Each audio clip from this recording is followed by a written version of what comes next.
On ne parle que de ça désormais depuis le 15 septembre. Chacun peut faire un test de dépistage du sida chez soi grâce à un test nouvelle génération. Et pour nous en parler, Aurélien Baucan est là. Vous êtes le président de l'association AID, qui est la plus grande association européenne de prévention du sida et des maladies hépatiques. Merci d'être ici. Merci à vous. Cet autotest qui a été mis sur le marché hier, à qui s'adresse-t-il en priorité ? Alors, déjà, potentiellement, il s'adresse à tout le monde, mais vous avez raison, il y a des priorités.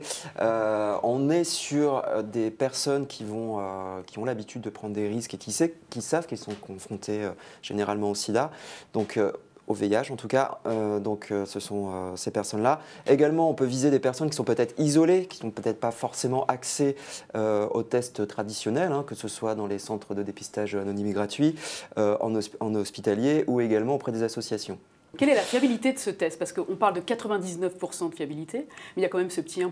Alors 99,5,6, c'est du quasi 100%, à condition que la personne se fasse dépister bien 3 mois après la dernière prise de risque. Si la personne se fait dépister au bout d'un mois ou un mois et demi, le test ne fonctionnera pas bien, effectivement. Donc il faut vraiment attendre que l'organisme produise, on va dire, des anticorps et une réaction vis-à-vis de cette contamination pour pouvoir effectuer ce test. Bon, c'est un peu plus compliqué que ça, mais grosso modo, c'est... Donc c'est 3 mois révolus et on peut être certain que le test aura un résultat qui sera proche d'une réalité. Exactement. En fait, on est sur les mêmes limites que sur un test qu'on peut faire en association, les fameux tests rapides que propose AID depuis 4 ans maintenant.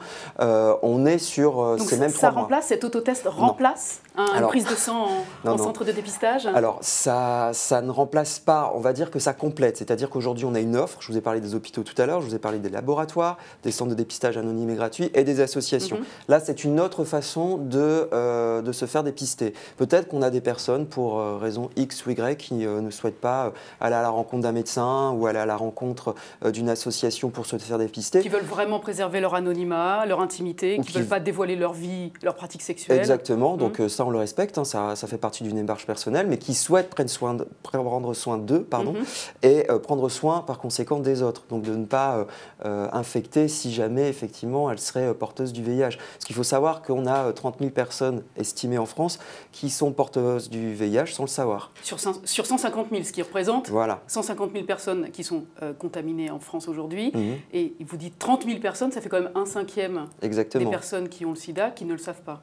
Exactement. Alors, et ça, on veut vraiment agir sur cette population-là parce que c'est à partir du moment où ces personnes seront dépistées et mises sous traitement qu'on considère qu'elles ne transmettent plus le virus du sida. Si elles prennent en considération le résultat et qu'elles font attention derrière pour ne pas propager la maladie. Comment ça marche, cet autotest? Parce qu'on nous a parlé d'un fonctionnement ultra simple et rapide. Concrètement, comment ça marche? Très simplement, vous avez, en fait, ce que vous faites, vous avez vous allez avoir un petit appareil qui va vous faire une toute petite piqûre sur le doigt. Vous allez prélever une goutte de sang avec une forme qui ressemble à un stylo, clairement. Donc voilà, ça va vous prendre 5 petites minutes, même pas. Vous posez ce stylo et là, en fait, vous avez 15 minutes d'attente. Et le résultat est très simple. Vous avez 2 traits. Un trait bleu, effectivement, vous êtes négatif. 2 traits bleus, vous êtes positif. Alors, qu'est-ce qui se passe quand c'est positif ? Quand c'est positif, dans la notice, après, tout dépend de la façon dont vous allez réagir. Une personne réagit différemment. Certaines vont aller directement chez le médecin, directement à l'hôpital. D'autres vont peut-être vouloir en parler, donc auprès de leurs proches, auprès du SIS, donc SIDA Info Service, c'est le numéro. Est-ce qu'on a des informations, par exemple, sur la boîte qui nous indique, voilà, dans le cas où c'est positif, vous pouvez contacter quelqu'un. Dans le cas où c'est positif, vous avez le fameux numéro du SIS, donc SIDA Info Service, donc qui est accessible 7 jours sur 7, 24 heures sur 24. Vous avez quelqu'un au bout du fil qui va vous orienter. Ça, c'est la possibilité, c'est ce qui est sur la notice. Deuxièmement, vous avez la possibilité d'aller voir les associations aussi. Moi, je vous invite à aller voir sur le site de AID. Vous avez toute la liste de nos lieux répartis en France, puisqu'on a quand même 63 lieux en France, et ce n'est pas simplement les grandes villes, c'est vraiment partout, où des militants vous accueille et vous accompagne vers le soin. Alors, on dira que cet autotest est très facile, il est très accessible. On est seul pour faire ce test, comme ça on préserve son anonymat, mais la contrepartie, et ce sur quoi cet autotest est très critiqué, c'est que c'est un choc terrible d'apprendre qu'on est séropositif. Comment on peut apprendre ce résultat-là seul chez soi est-ce que ce n'est pas risqué de laisser les gens s'auto-diagnostiquer? Alors 2 points, effectivement vous avez raison, c'est toujours un choc. Hein. Quelle que soit la maladie, ce n'est pas parce que c'est le VIH ou le sida, c'est toujours un choc. La personne qui va se faire dépister, elle est déjà dans la démarche de se faire dépister puisqu'elle a un doute. Donc elle s'est déjà, on part du principe qu'elle s'est déjà préparée quelque part à cette nouvelle. Voilà. Après, ça ne remplace pas encore une fois les autres tests. Quand vous allez faire un test en CDAG ou quand vous allez faire un test en association ou lors d'un laboratoire, vous êtes dans la démarche. Vous faites le choix justement de faire... Oui, mais vous avez un entourage médical, un entourage associatif, vous êtes soutenu dans ce moment. Tout à fait, mais si vous faites ce test de dépistage autotest, il est payant, donc déjà vous mettez 28 €. Vous êtes tout seul effectivement, mais c'est le choix que vous faites. Vous pouvez très bien aller voir une association ou très bien aller voir un CDAG, où là le test est gratuit et vous avez un accompagnement. C'est le choix que vous faites en fait. C'est encore une fois une palette d'outils donc avec les différents tests qui vous permettent justement de choisir ce dont vous avez le plus besoin. Alors justement, vous parliez du tarif qui est pratiquement de 30 €, ce qui est vraiment pas négligeable comme ça, c'est vraiment un coût. C'est pas dissuasif. On est d'accord. C'est pas dissuasif. Moi, je pense que ça l'est. Hein. Enfin, honnêtement, mais c'est plus ma pratique à moi. Quand je dois me faire dépister, je passe par une association ou par un laboratoire. Après, certaines personnes, on y est venu tout à l'heure, ont envie de se faire dépister par elles-mêmes parce qu'elles ont envie d'être seules, peut-être.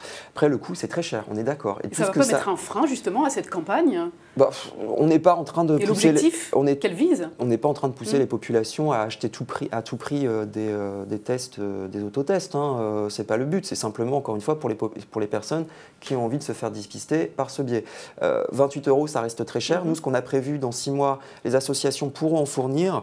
Nous, on souhaite en fournir justement aux personnes qui en auront besoin et qui n'ont pas forcément les moyens de se l'acheter. On veut mettre en plaidoyer également pour faire baisser ce prix à terme. Vous pensez que c'est possible? C'est possible parce qu'aujourd'hui, il y a un cas laboratoire aussi. Hein. C'est pas encore industrialisé. Il n'y a pas de concurrence. C'est pas encore industrialisé non plus. Je pense que le prix va baisser, mais il faudra le baisser davantage pour qu'on ne crée pas un fossé entre des personnes qui auraient la possibilité de se l'offrir et d'autres qui ne l'auraient pas.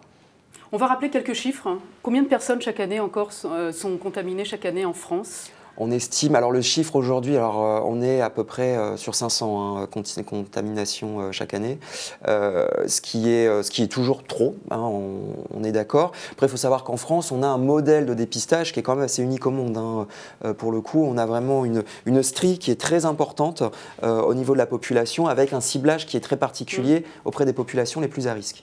Quel est l'objectif de cet autotest? Au niveau des 30 000 personnes qui ne savent pas qu'elles sont porteuses, on espère en toucher combien avec ce test? Ça, c'est toujours très difficile d'y répondre, puisqu'il y a 4 ans, quand on a mis en place les tests rapides dans les associations, on partait du même principe. On avait exactement le même débat, les mêmes arguments à l'époque, c'était il y a 4 ans.